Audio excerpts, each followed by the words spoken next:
To a part of the world you're probably a little bit more familiar with, the Europeans. The EU was an institution that was formed basically the day after the war ended. The French woke up, they look around, after 300 years of conflicting with everybody over the future of the continent, they're like, wow, where'd everybody go? The Spanish were languishing under their own dictatorship, the Brits were going home, the Germans were occupied and divided, Central Europe had been blocked off from the rest of the continent by the Iron Curtain. They looked around like, wow, we can totally swim in this pool. The EU formed with the original 6 countries, Germany, France, Italy, and the 3 Low States, and was basically formed by the French to be a pedestal to project French power to the rest of the world. It's a good plan. Worked pretty well for a while. Fast forward to 1980, and they started working on the monetary union. The French told the Germans, look, you're not allowed to have an opinion in foreign affairs. Tough. What we will, however, let you do is design the economic union, the fiscal union, the monetary union. And in exchange, we get total control over the political and military union. French did as they were told, designed the euro. Now what the euro did is kind of fun because you've got all of these rivers in Europe, particularly Northern Europe. They're all navigable, but they're not interconnected. And so each ethnicity of Europe has their own capital base, has their own financial system, has their own banking sector that they do not like to let anyone else use. Here in Canada and the United States, banking makes up roughly 1/3 of our total capital generation. In most of Europe, it's north of 80%. Because they don't like foreigners having a say in how their system is run. Even with the European Central Bank, you still have 28 separate banking authorities in Europe, not one. Because they didn't want to include that in the monetary union. But the monetary union did allow the capital that was generated to flow anywhere with the zone with a minimum of problems. And so suddenly, back in 1999, when the euro was launched officially as an electronic currency, all of the money that normally pooled in Northern Europe suddenly became available to everybody in Southern Europe. And in 2004, when the whole gaggle of Central European states got in, it went to Central Europe. And so states that had no historical experience being capital rich suddenly had exposure to German-style low interest rates. Growth was inevitable. Bubbles were inevitable. Got to dispose of France here real quick. As the union expanded to more and more states, France in the 1990s and the 2000s lost the ability to control the union completely.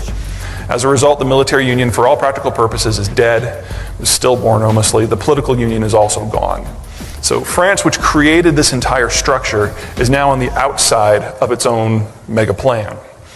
It's a German institution now. And what's been going on for the last few months and what's going to be going on for the next 5 years is about the Germans trying to revamp the EU into their mold. Let's talk about how they're going to do that. But first you have to understand the Germans because they're about as different from the Americans as you can possibly get without being Iranian. Get 3 navigable rivers, nice long ones. However, they're not interconnected. And so unless you're going to be fighting among yourselves, you've got to find some physical way of linking this all together. The Germans do this by planning. It's in their blood. The Autobahn, the canal system, all came out of this. Give you an idea of how integrated it is into the German sense of self. In the 1840s, before there was even a modern Germany, when it was just Prussia and 36 other principalities, they were well advanced into integrating their entire system into the first transnational rail network in the 1840s. Not bad. For comparison, in the 1840s, the United States was having a national debate over whether or not we should build a second road. Some of us plan more than others.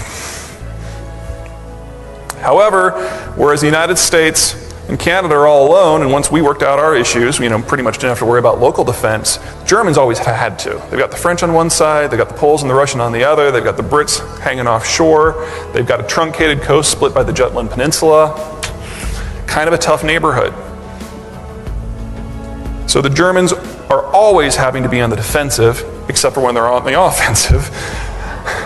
And as a result, we had NATO in the EU, designed explicitly to constrain German options and force them into the center of an alliance structure where they were not allowed a say in how either one ran. It was great for a while, it allowed the Germans to rebuild, but the Cold War's over. NATO, for all practical purposes, is a rapidly dwindling institution from the European point of view, particularly from the German point of view. So, the Germans have to plan. They also are up against a deadline. Demographically, they're in a situation somewhat similar to you folks, just a little bit younger, but a lot fewer young people. For now, this is great. Like you, they have remarkably low cost of capital.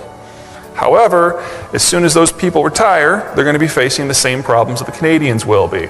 But a couple other quirks that make this a lot more important for them.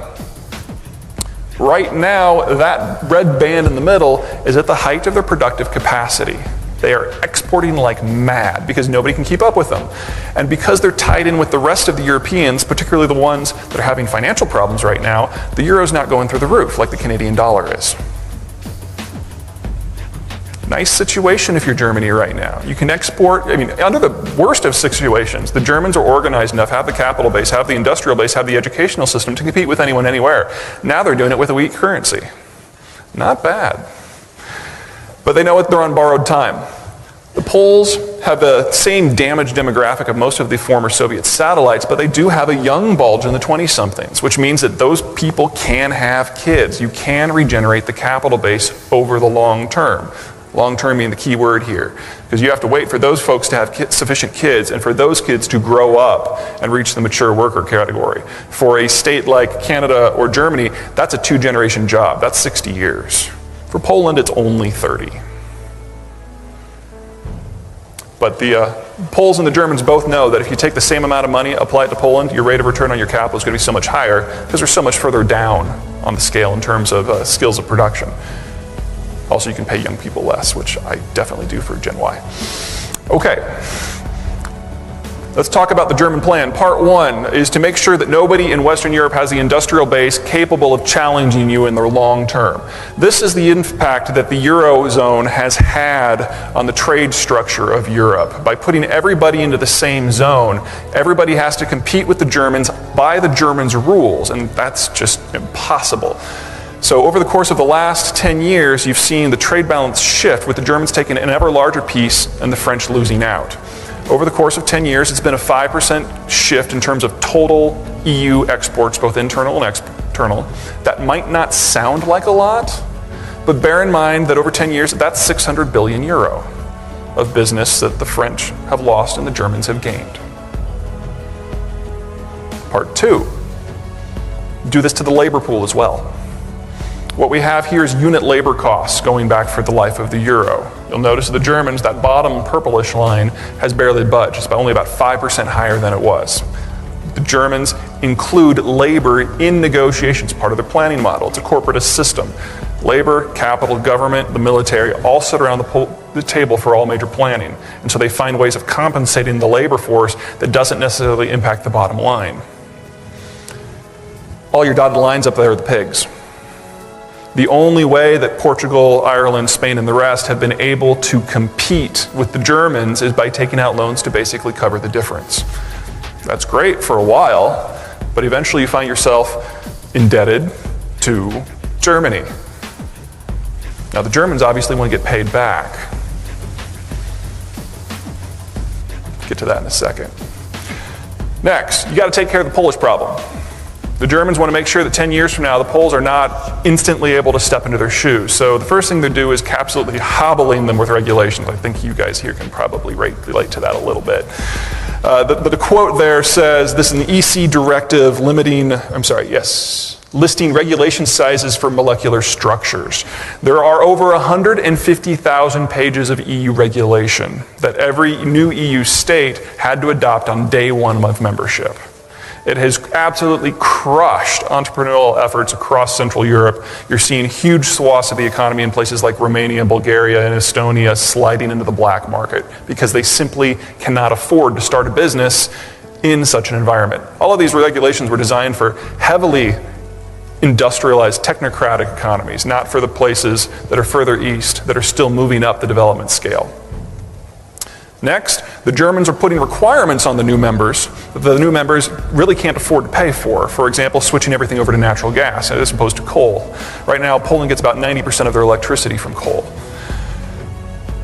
EU directives, environmentally based, are designed to make Europe as a whole a cleaner place. Laudable goal. However, the Germans are not providing any money for this. So the Poles and the rest are going to have to dig into their own pockets for scarce capital that they don't have, or borrow it, in order to meet EU regulations the Germans are forcing on them but not paying for.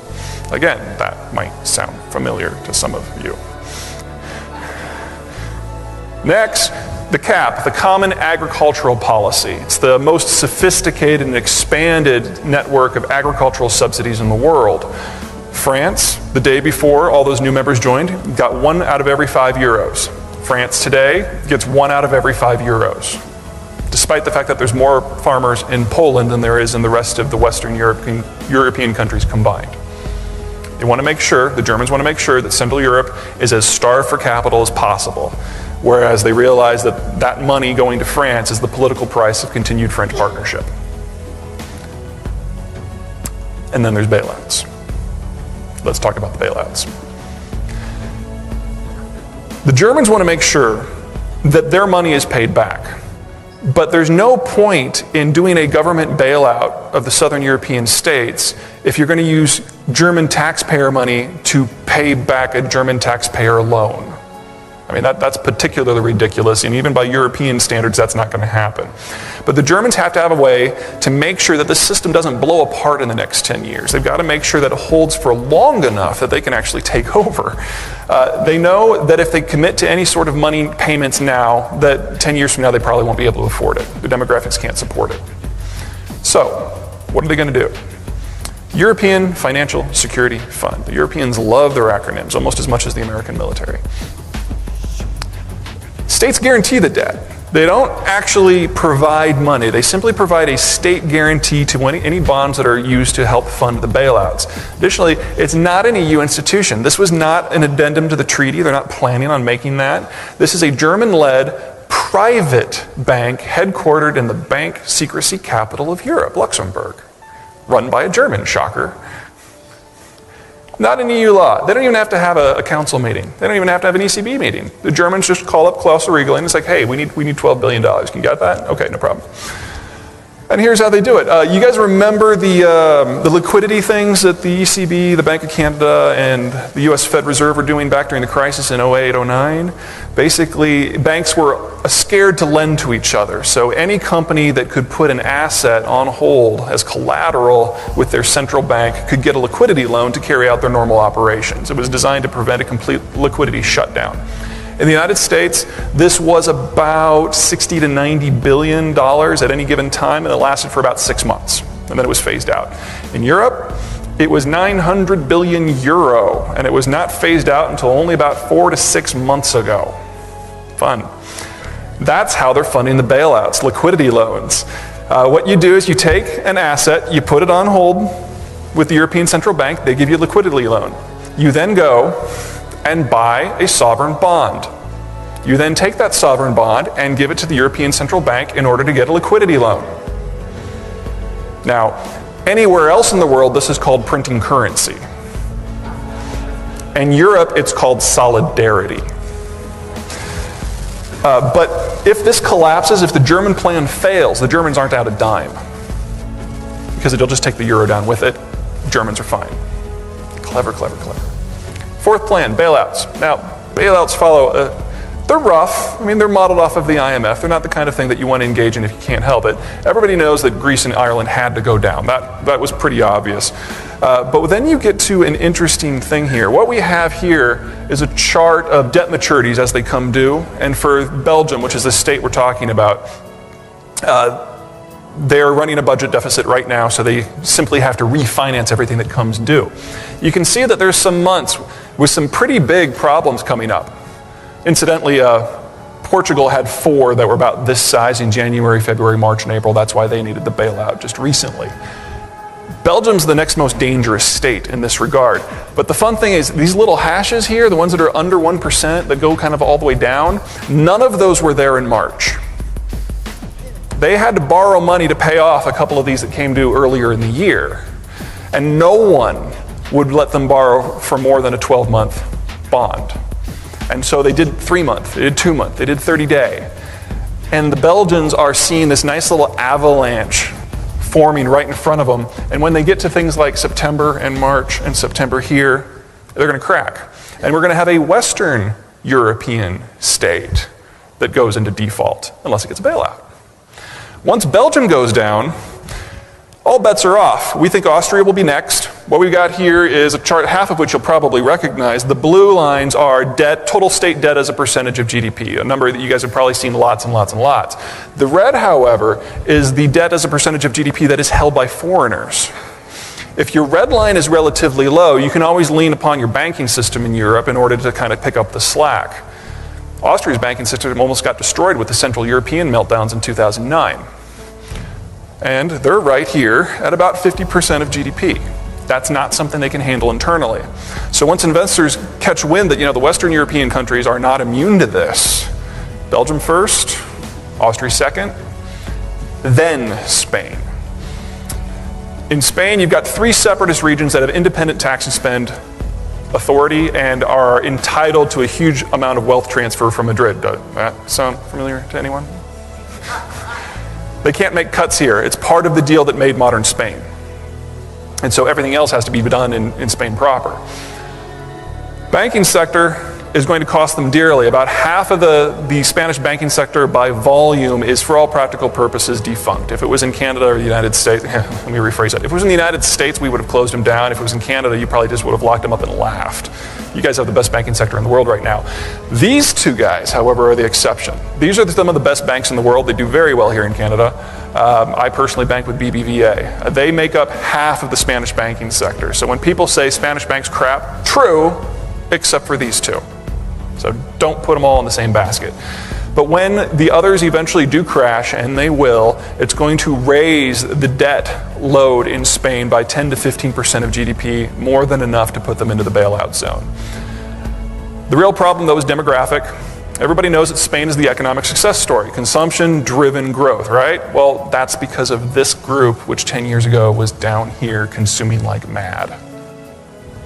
As these folks age, as they become more mature workers, Spain is going to be facing a capital crunch. A consumption crunch, which is going to enervate growth, which means GDP growth will fall. These guys simply can't consume enough. So we definitely see Spain going down that road. We just don't see them going down next. Not this year, maybe not even next year. It's inevitable, it's just not imminent.